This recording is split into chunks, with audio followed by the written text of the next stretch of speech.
Welcome back to News in Focus. Now, Hamas has reiterated readiness to reach a comprehensive ceasefire agreement to end the genocide in Gaza, while Israel swiftly rejected the group's terms.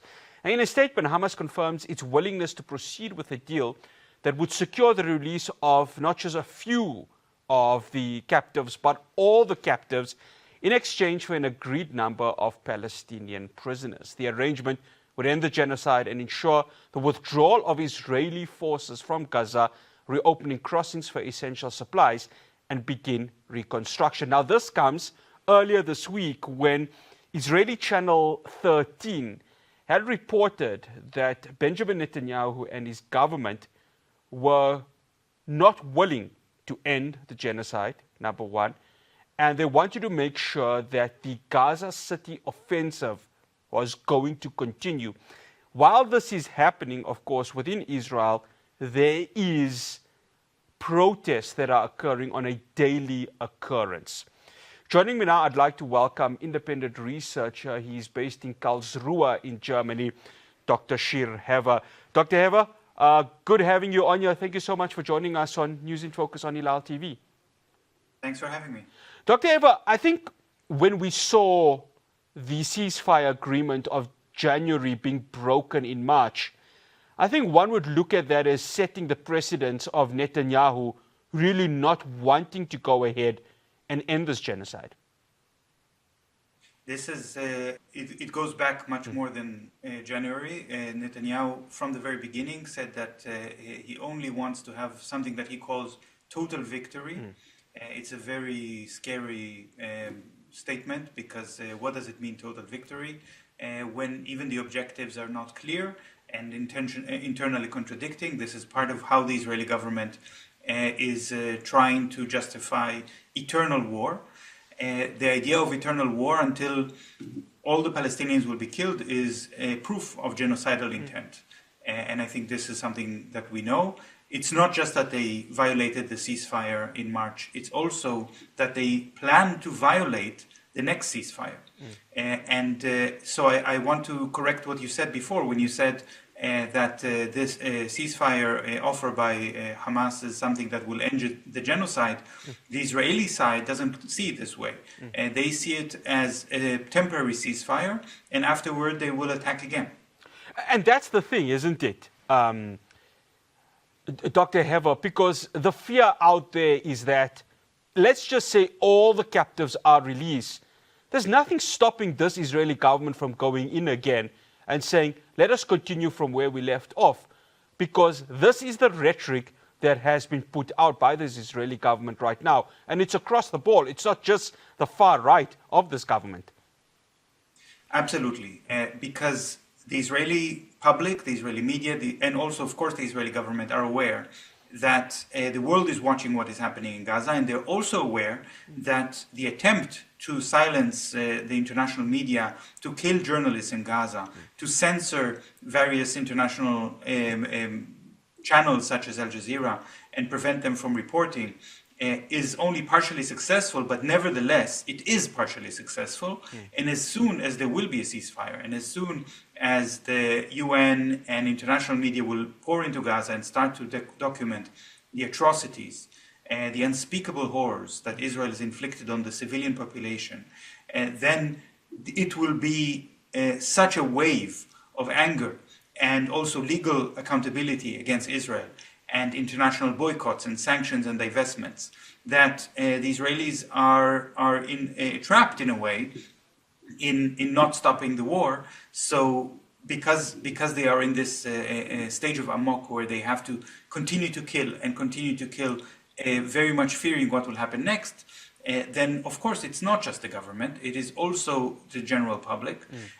So the only thing that will stop the Israeli war machine is not some ceasefire or another, but actually if the means to continue the genocide will be taken away from them. The means meaning the weapons, the money, the international complicity. Dr. Hever, I want to go to these reports that have been coming out of the army chief and Netanyahu not seeing eye to eye on the Gaza City offensive. I wanted to get your take on this, whether this is a PR stunt Or is there really a genuine feel from this very same army chief that if we go ahead and send the troops, whether it's the reservists or the current troops that are stationed in Gaza, that there could be a fear of them losing their life, or this could stretch the budget of the war cabinet and ultimately that of the Israeli economy? I just wanted to get your take on that. The commander-in-chief of the army doesn't care about the budget. That's not his responsibility, but he does care about the number of soldiers. His name is Eyal Zamir. Yes. And he was appointed quite recently to become the commander-in-chief after the previous one was pushed away. And Eyal Zamir was appointed because of two reasons. He has two qualifications that the government chose him. One is his unwavering loyalty to Netanyahu and his cronies, his willingness to do everything that he's told.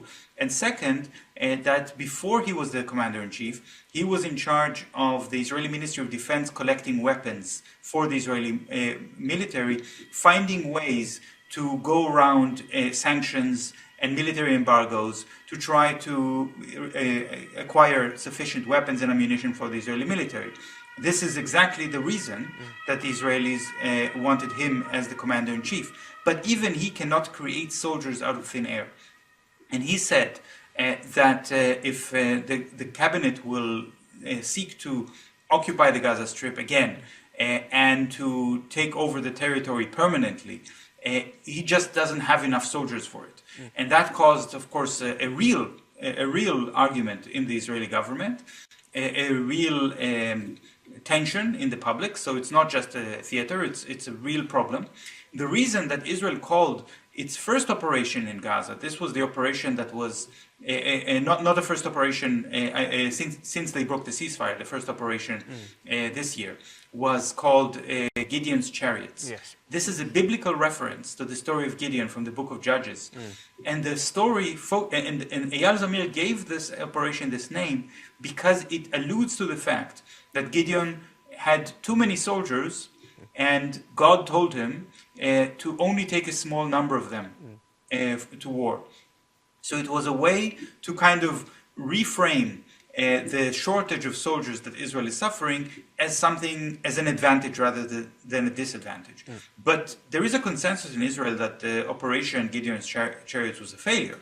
The idea was to starve Palestinians to death, but the starvation didn't achieve any political objectives, didn't change the situation, didn't reduce the international outrage and the sanctions against Israel, quite the opposite. And now the government is telling Eyal Zamir, do it again. And he said, well, in this case, I'm going to call it Gideon's Chariot 2. This is how he's calling it, this operation, saying, still, there are not enough soldiers. And the way that the government is trying to deal with this is by paying the soldiers more, paying the reservists exorbitant amounts of money, and turning the Israeli military into an army of mercenaries. I think you referred to the demonstrations in Israel before. I think we need to pay attention to the fact that those who demonstrate are people who are not refusing to fight. Many of them are already pensioners and they don't serve anymore, but their children are going into Gaza. And some of the speakers in these demonstrations start their speeches by saying, I have served in Gaza for 100 days, 200 days, and so this gives me the credentials to speak as a patriotic fighter. And now I'm going to criticize the government that they are not accepting a ceasefire deal. But these are not people who are really opposing the war. They're not protesting out of concern for human lives or for the violations of international law. The crimes against humanity, this doesn't concern them. They only care about the self-interest, about the Israeli hostages kept in Gaza, and about things like the budget that you mentioned that has been burst and causes a decline in the standard of living. Dr. Hever, hold on to that thought with regards to the protests that are happening in Israel, because that's where we're going to continue after this break. The question is, how much of a genuine feel is there with regards to how this genocide is being carried out, the ethnic cleansing of Palestinians in Gaza, as opposed to that of some Israelis, or most Israeli citizens who say, oh, we don't want to fight because As Dr. Hever says, we've done our patriotic duty and all we want is the captives to return. My conversation with Dr. Hever continues after this break.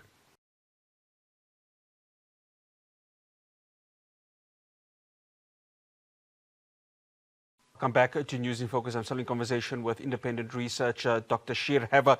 Dr. Hever, how much of the population within Israel has a very same like-minded approach to you, calling out the Israeli government for its genocide in Gaza, the apartheid that is happening within the occupied West Bank, the annexing of the land there, the disproportionate killing that is currently occurring, especially in hospitals, the targeting of journalists and many innocent civilians, as opposed to those Israelis that, as you mentioned, are saying, well, we did our patriotic duty, we don't want to go back, and all we want is the release of the captives, and you can go ahead and continue the genocide in Gaza.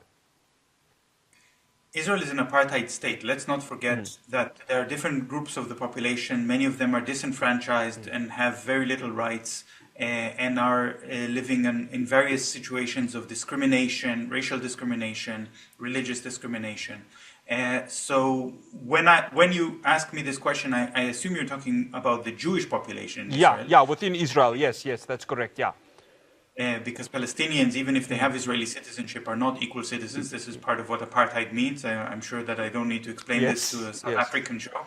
But this is something that I'm certainly not the only one who represents part of the privileged white Jewish population in Israel, but thinks differently and does not accept Zionism and the apartheid situation. But people who think like me will not find them in the demonstrations, in the big demonstrations that make it to the headlines or to international media. There are, of course, also other voices and other attempts of people to speak out against the genocide and against the atrocities. They are unfortunately small, but there were people who were writing graffiti, for example, saying what is happening in Gaza is a type of Holocaust. And there are also people who are setting garbage cans on fire as a kind of protest. And of course, there are a very large number of people who are not protesting exactly, but are voting with their feet, so to speak, by leaving the country, or at the very least, avoiding military service. They're not punished, and of people who are leaving is quite large. So the ones that are continuing to speak at the demonstrations or to appear at the demonstrations, they represent some kind of a liberal part of the population which is completely unwilling to see Palestinians as human beings. So they complain that the war is difficult for the Israeli side. They complain that Israeli hostages in Gaza are suffering very harsh conditions. But they simply are not aware or don't want to be aware, and they close their eyes to the suffering of Palestinians. And because of their very narrow worldview and their unwillingness to discuss these taboo topics, they are also politically ineffective. They cannot really challenge the government if they are only sticking to the speaking points that the government allows them to say.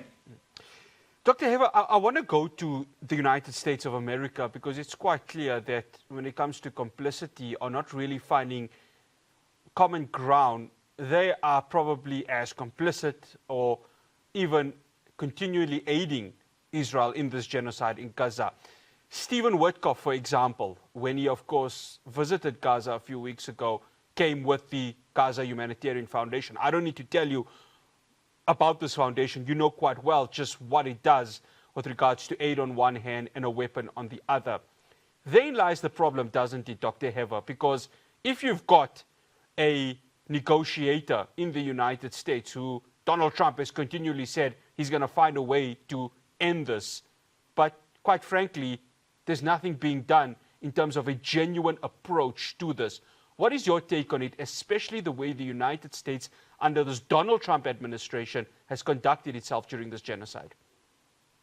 The United States has always been extremely pro-Israeli, and anti-Palestinian. It was never a fair moderator or never stood up for international law. The US also considers itself to be above international law and not subject to the rulings of the International Court of Justice or the International Criminal Court. They even sanction the International Criminal Court. The United States has provided more weapons to Israel for free than any other country in the world, but also there is no country in the world that receives more military assistance than Israel because of the United States complicity. All of this is already creating a very clear picture here that Israel is a proxy of US imperialism in the Middle East. And when Israel is killing Palestinians, it's killing Palestinians on behalf of the United States. We should not have any expectations from the United States to intervene in the name of justice or freedom or peace. But what I do think that most Israelis do understand is that the United States is not doing this out of some kind of Zionist ideology. I think this is something that the Israelis know. The US has an interest to use Israel as a tool of its imperialism in the Middle East. And once this interest doesn't work anymore, then also the unconditional support of the United States to Israel becomes conditional. And we've seen this already before in some rare cases in which Israel, for example, wanted to sell military technology to countries that the United States did not want it to, like to China, for example. And in that moment, suddenly the United States stopped all support to Israel until they changed their ways, and Israel always submitted. I think that President Biden was very unusual in the sense that he supported Israel even when it undermined US interests. And one of the reasons that the Democrats lost the elections in the United States is exactly this. Trump promised to go back to the America First agenda and to support Israel. And in his own party, there are more and more voices saying that maybe the United States should not keep giving Israel all these weapons for free. And maybe the United States should put some red lines and limits on what Israel is allowed to do. And certainly also in the Democratic Party. So I think that this is something that is changing, and Israelis are aware of it. But when Israel attacked Iran this June in a unilateral and unprovoked fashion, it was also a way of Netanyahu to tell the Israeli public that he can manipulate Trump, and he can tell Trump what to do anything that he wants. Because in the end, Israel started a war that it could not finish and had no chance of winning. Iran is much bigger and much stronger than Israel, and everybody knows this. But the whole strategy of Israel depended on the United States stepping in to save Israel in the last minute, and this is exactly what happened. Netanyahu said, now the United States will jump, and Trump asked how high. So this is something that also crushed the opposition forces within Israel. The demonstrators who protest Netanyahu and say Netanyahu is bringing us to the brink of disaster, Netanyahu says, well, I control Trump, so I control the strongest man in the world, and you cannot say anything. I think that there is also a limit to this. And I don't think really that Trump is just a puppet that Netanyahu can control. I think there is more complexity to this, but maybe we don't really have the time to get into all of the complexities. But I do think it's worth mentioning what Trump just said when he said yesterday that Israel's total control of Congress has come to an end. So on the one hand, Trump is saying out loud what the US politics was completely taboo to say. Israel is controlling Congress. I don't think it's true. It was never true. It was Congress's own interest to support Israel and not some kind of conspiracy. But Trump is of course on the side of the conspiracy. But then he says, but it's coming to an end, meaning that public opinion in Israel changes. And Trump is nothing if not a populist. Yeah. So if he thinks that public opinion in the United States no longer supports the genocide, then he will also stop supporting the genocide. And when the Israelis hear this, they are panicking. Dr. Hever, I have to stop because I have got one more question here. Dr. Hever, we keep talking about the far right of the Israeli government, especially that of the two individuals, Itamar Ben-Gvir and Bezalel Smotrich. But a lot of the critics or those within Israel will say, well, it's the far right that is pushing for the annexation of the West Bank. It's the far right that wants to see the ethnic cleansing of Palestinians within Gaza. But here's my thing. If you are the Prime Minister of Israel, you are rubber stamping every single ideology that the far right is going ahead and saying we should do. Therein lies it. You are just as complicit as the far right because you hold the most senior position within Israel. So this narrative, Dr. Hever, that it's the far right influencing Netanyahu, that is complete nonsense, isn't it? You know, it's Netanyahu's own political party that banned the party of Smotrich and Ben-Gvir in the 80s. This party was banned in Israel, and the reason that it was outlawed is not because of ideological concern that this party is racist against Palestinians, but rather because of strategic considerations. Everybody understood that this kind of messianic fervor is dangerous to Israel's future. Netanyahu is the prime minister who decided to unban them, to allow this party into politics. He called on them to unite and join his government and gave them a lot of power.